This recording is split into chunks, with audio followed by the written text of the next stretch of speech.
3 weeks from now, Minneapolis voters will head to the polls to choose their next mayor. And tonight, our Danny Spiewak sits down with Brenda Short, one of the 5 candidates in the race, discussing the key issues in her campaign.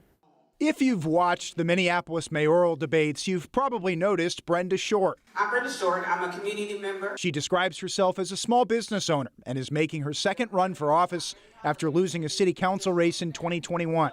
Short says her interest in politics was spurred even earlier than that by the 2017 killing of Justine Damond by MPD officer Mohamed Noor. I watched her trial, spoke to her father. I was devastated because I have a background in criminal justice, and I thought that was the window where police reform was going to be happening. Originally from Iowa, Short has made homelessness response one of the top issues in her campaign, in part because of personal experience. I've been unhoused when I first got here, and I tell many people, it's not nice. I won't plan to make a permanent solution, not a temporary fix to our unhoused neighbors. On public safety, Short says she supports hiring more MPD officers as long as they fit into reforms mandated by the settlement agreement with the Minnesota Department of Human Rights. Our job is to bring peace to our community, not chaos.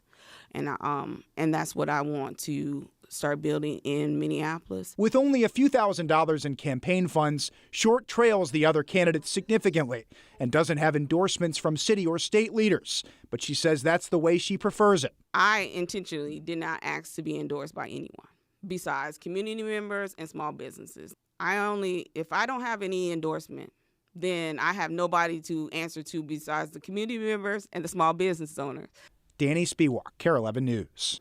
And KARE 11 has now sat down with all 5 major candidates in this race, so you can watch all of those conversations on KARE11.com. And that election, by the way, will be held November 4th.